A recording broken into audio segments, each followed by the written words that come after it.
visiting minister? No. I'm kidding you. I'm not a minister, so. Oh, you're going to serve today, boy. Yes.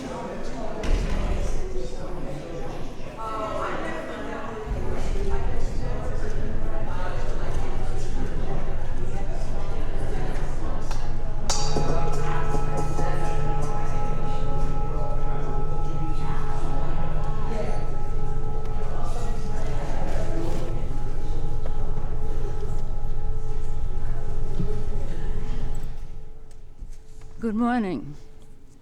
My name is Betty Gilson.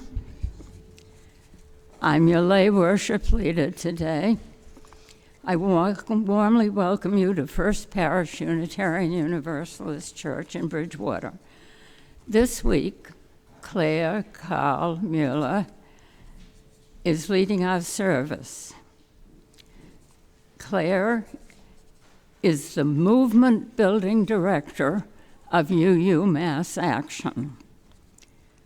Our ushers today are Kat and Scott Gillespie, and our coffee hour is hosted by Beth Palatori and Victoria Leonard. Our altar flowers are lovely, but I'm not quite sure who provided them. If you know, you can let me. Anybody know? They're very pretty. Thank you. Before we begin our time of worship, we have some announcements.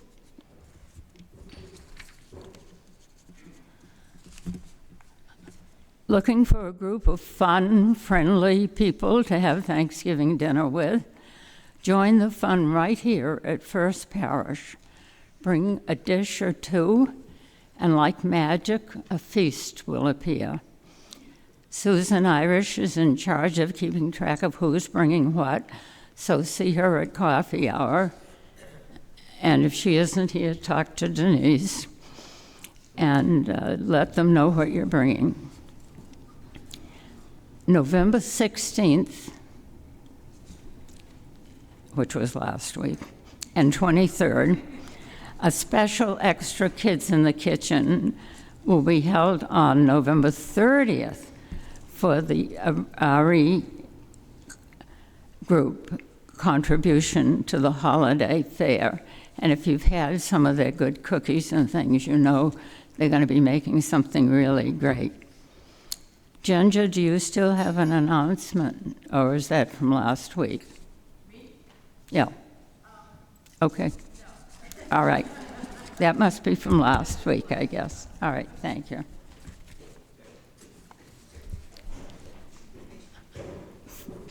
Sam? Tuesday night service.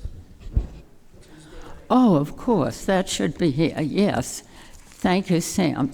Tuesday night is the Ecumenical Thanksgiving service, which will be held right here at the church with Reverend Rosemary and clergy from our neighboring churches holding a wonderful service, and we will be providing refreshments after the service. So it's at 7 o'clock here in our sanctuary, so I hope a lot of you will be here for that. Okay. First Parish is a welcoming congregation. Love is the power that holds us together. We live our faith values by welcoming all people with love and open hearts. No matter who you are, no matter whom you love, and no matter where you are in your spiritual path, you're welcome here. If you're joining us for the first time today, we welcome you to share in our worship today as your whole self. We also encourage you to fill out the guest book at the back of the sanctuary. For newcomers joining us online, please see the sign-up link posted in the Zoom chat. For those of us joining here in the sanctuary, let's take a moment to welcome our friends joining us virtually on Zoom this morning. We can all just kind of wave up at David. The recording camera is turned off to protect your privacy. during the sharing of joys and concerns. In case of an emergency, please leave the building through the main sanctuary doors, or should you need a ramp, please through the entrance to my left, to the ramp out there. We will now begin our time of worship with the prelude.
Chalice lighting. Claire, would you light the chalice for us, please?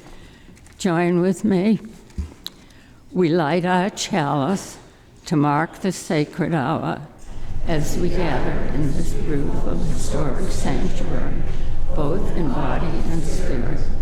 We connect to the many generations that have come here to explore the divine. Let us join our hearts and it is time to share worship together. Please rise in body or in spirit, and we join our voices in the affirmation of our covenant. Love is the spirit of this church, and service its gift. This is our great covenant, to dwell together in peace, to speak the truth in love, and to help one another.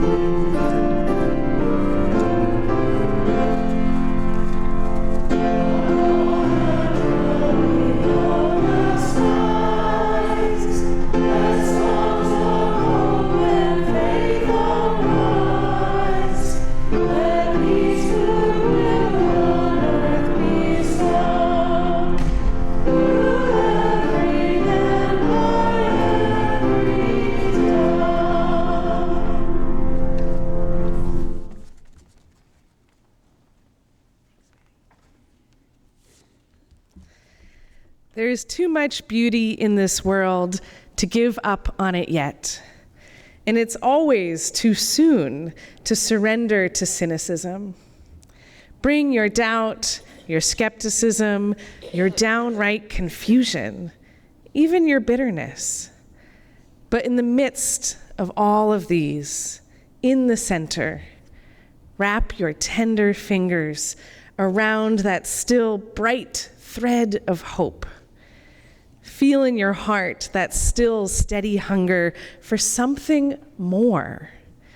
The vision we glimpse every day in the rising sun across the foothills. The light that spreads across the face of the one we love. The look of knowing all there is to know and still loving life, loving us, just as it is, just as we are. For in this hour we come to celebrate, to praise, to give thanks, to refuse to give up, to steady ourselves, keepers of hope, brave builders of this still possible world. Come, let us worship together. Our opening hymn this morning is number 348, Guide My Feet. And I invite you to rise in body or spirit.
Now is the time in our service for the sharing of joys and sorrows, those matters of great personal significance that touch us and our families and loved ones.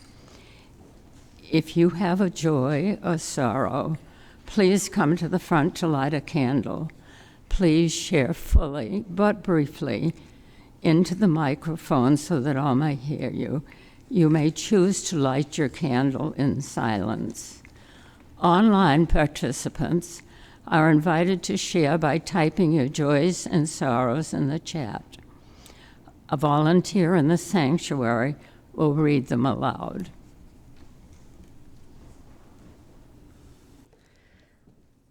Let us begin this prayer with the land acknowledgement. We acknowledge that our church building sits on the traditional land of the Wampanoag and Massachusetts people. May we keep the first peoples of this land in our hearts and minds as we gather and worship on this sacred land. I invite you, if you want to imagine sinking your roots into this sacred land and perhaps entangling them with the roots of the people around you. I invite you, if you want to, imagine your heart beaming out love in a big, beautiful bubble over this building, and perhaps entangling with the bubbles of everyone else. And I invite you, if you want to, imagine reaching your arms around and perhaps holding on to each other's arms. And know that we can hold all of these joys and sorrows together. I invite you to sit in a moment of silence with this gorgeous root ceiling hug.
I now invite you to stay seated for our musical meditation, One More Step.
Each Sunday, we collect an offering to support the ministries of the church and also the mission of a community organization that shares our values.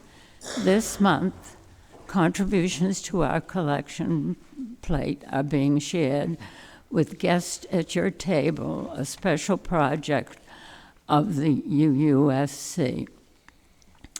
I hope that many of you have been reading the booklet that we passed out showing who the 4 leaders are of the 4 groups that we are supporting with this. If you would like to make a specific donation, write a check to the First Parish, and in the memo line, write GAYT, Guests at Your Table. Thank you.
Author, farmer, and activist Wendell Berry from Kentucky wrote in a 1968 collection of essays against the Vietnam War. Wars have never made peace, or preserved it, or fostered its ideals. To have peace, you must make peace with your enemy. To make peace only with your friends is to avoid the issue, and to permit a great principle to become absurd. Far from making peace, wars invariably serve as classrooms and laboratories where men and techniques and states of mind are prepared for the next war. Authentic peace is no more passive than war. Like war, it calls for discipline and intelligence and strength of character, though it calls for higher principles and aims. If we are serious about peace, then we must work for it ardently, seriously, continuously, carefully, and bravely as we have ever prepared for war.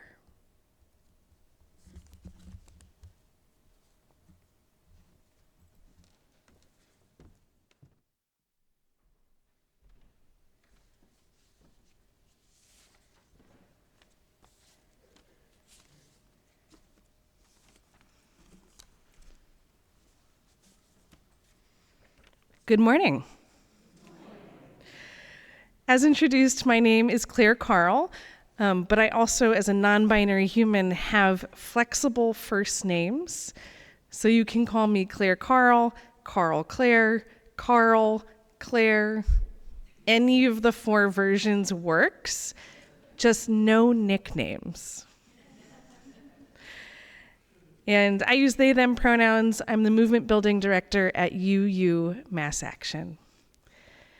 For anyone who doesn't know UU Mass Action, we are the statewide nonprofit working to organize UUs to live our values in action at the statewide level. Right now we have 6 campaigns: immigrant justice, decarceration, housing justice, climate and environmental justice, indigenous justice, and democracy. And I've brought with me interest cards that I'll share at coffee hour if anyone wants to join the newsletter.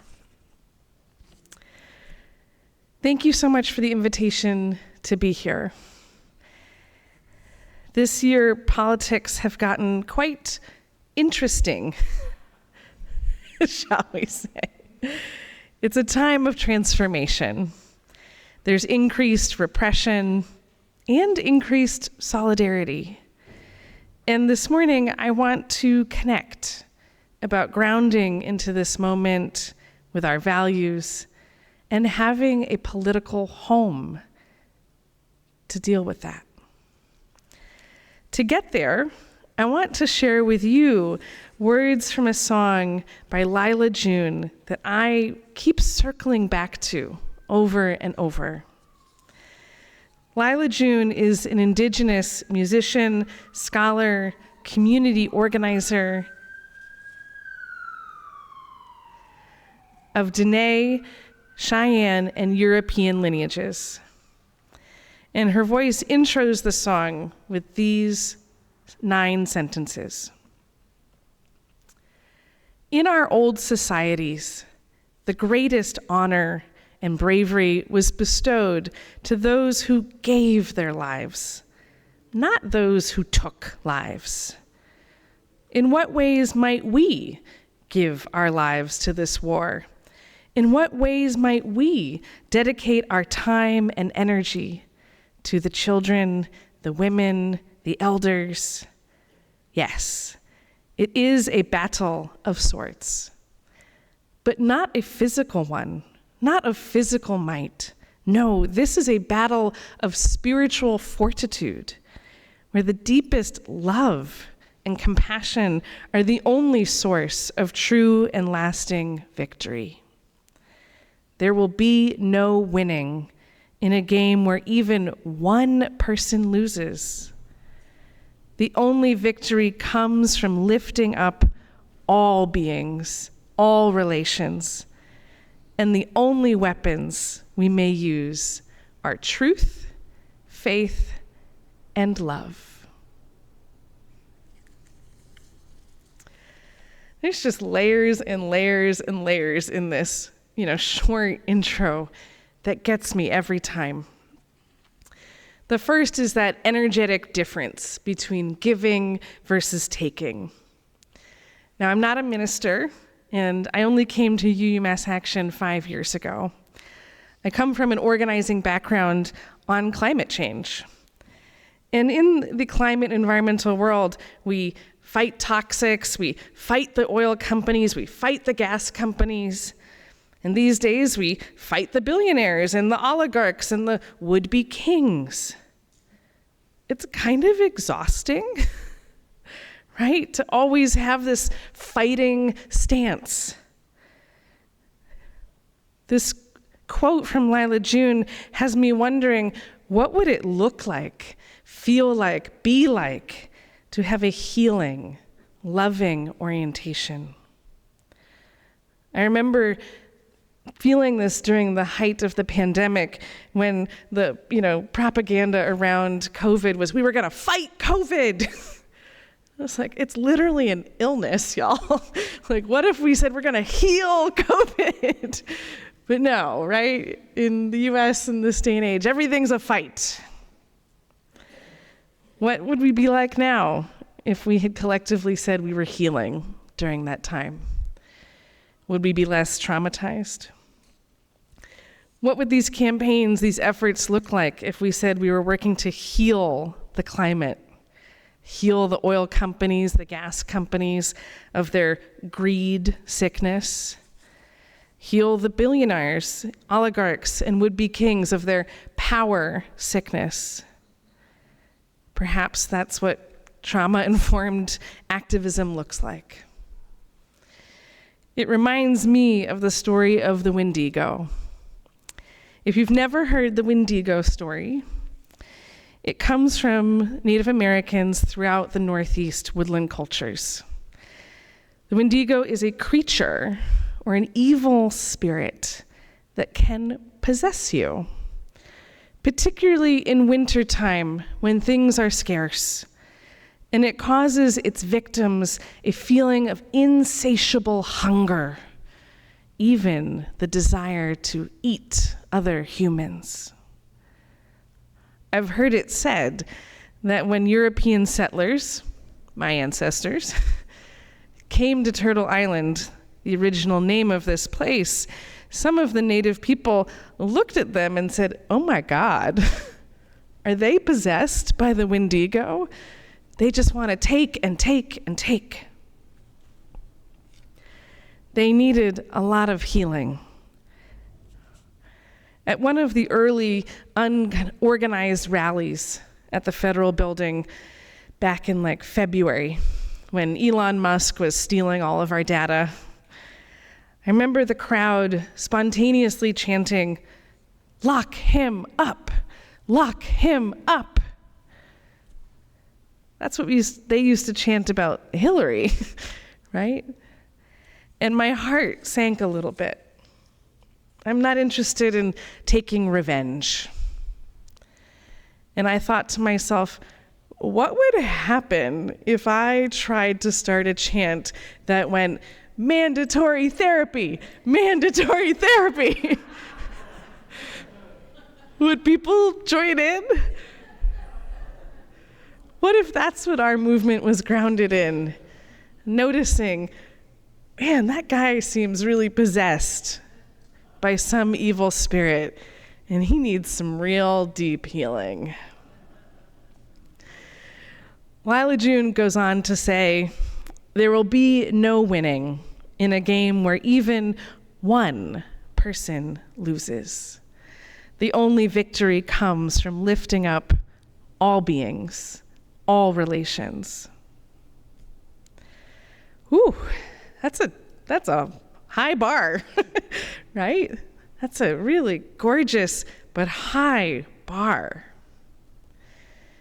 It reminds me of a panel I saw shortly after the election where Lama Rod Owens, a Black Buddhist Southern queen, a wonderful human, talked about how we're not serious enough about collective liberation.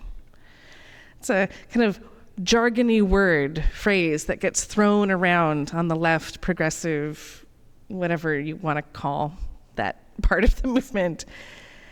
And he pointed out that everybody means everybody.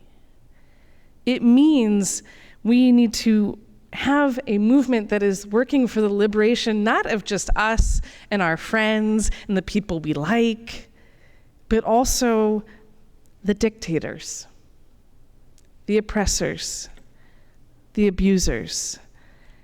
Everybody means everybody.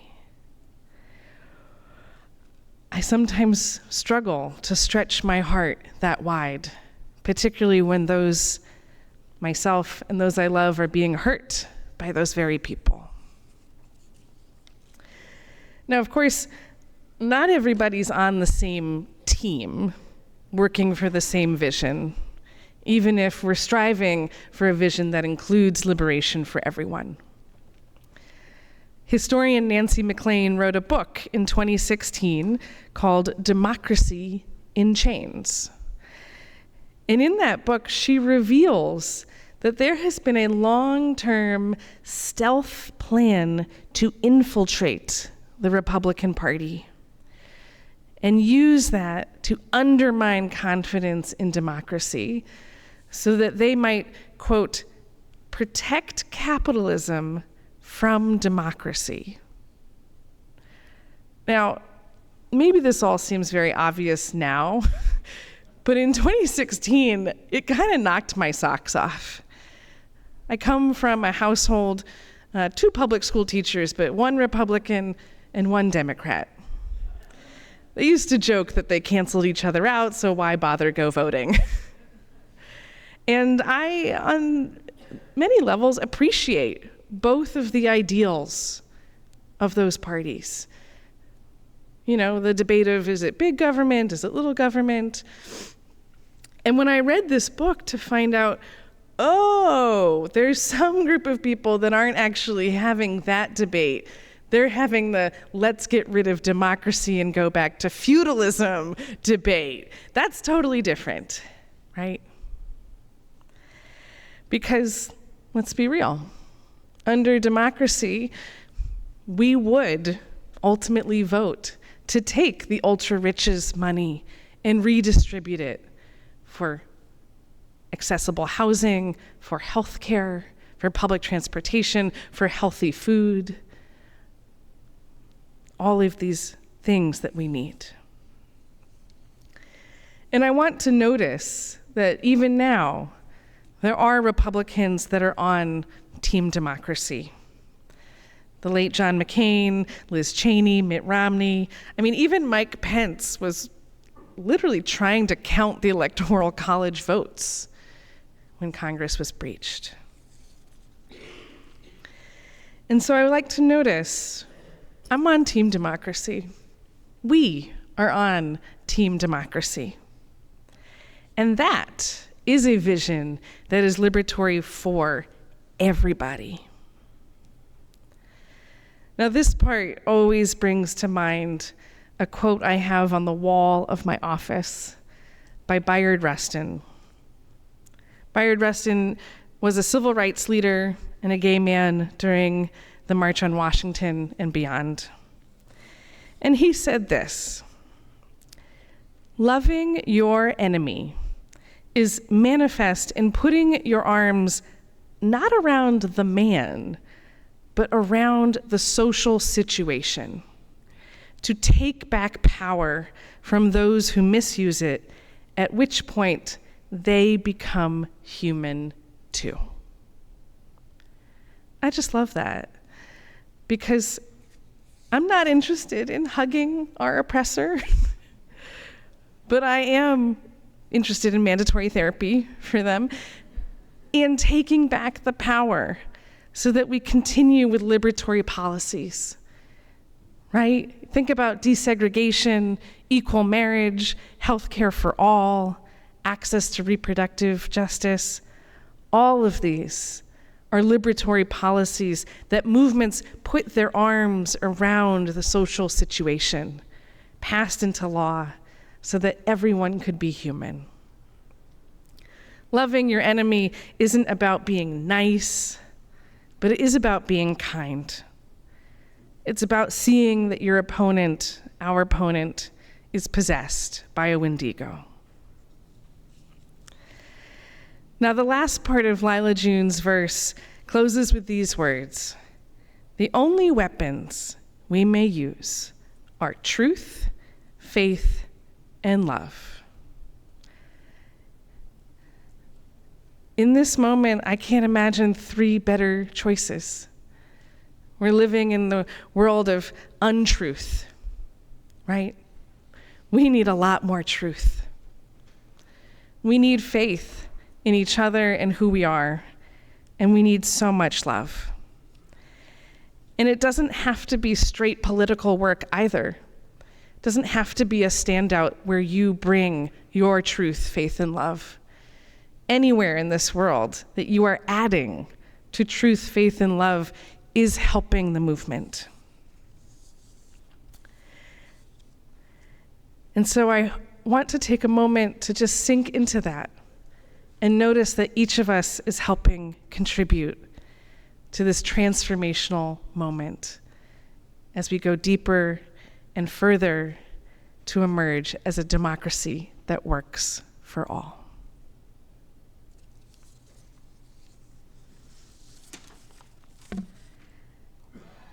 We'll now sing our closing hymn, number 318, We Would Be One.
There's too much hardship in this world to not find joy every day. There's too much injustice in this world to not right the balance every day. There's too much pain in this world to not heal every day. Each of us ministers to a weary world. Let us go forth now and do that which calls us to make this world more loving, more compassionate, and more filled with the grace of divine presence every day.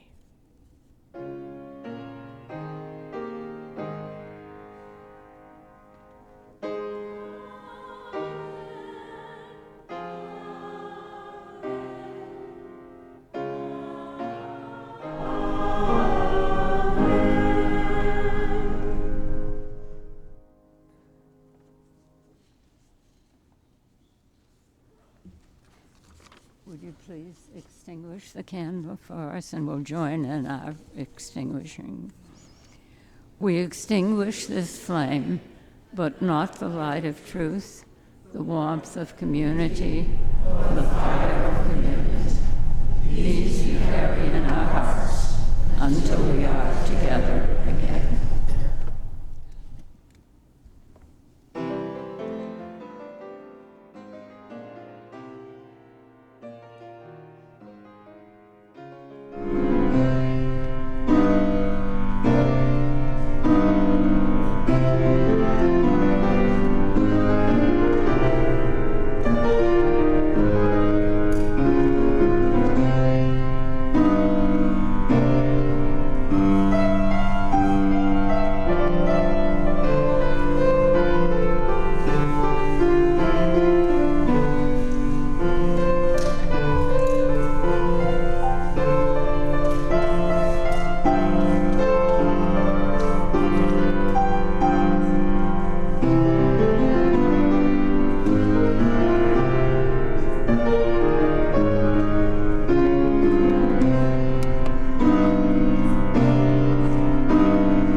Our time of worship has ended. Our time of fellowship now begins. If you would like to stay for coffee hour, please make your way to the upper parish hall, and the ushers will assist you if you need help using the elevator. Next week's service will be led by Reverend Rosemary, and the topic will be Winter's Abundance. Thank you.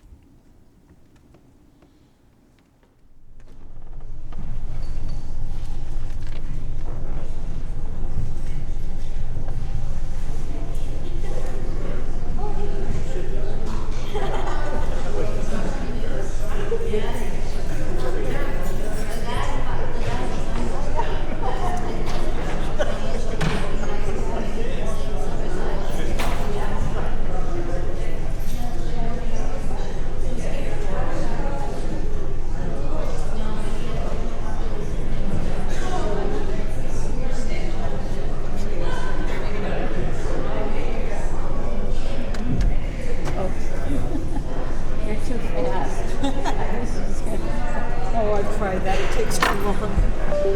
We do that for these, though.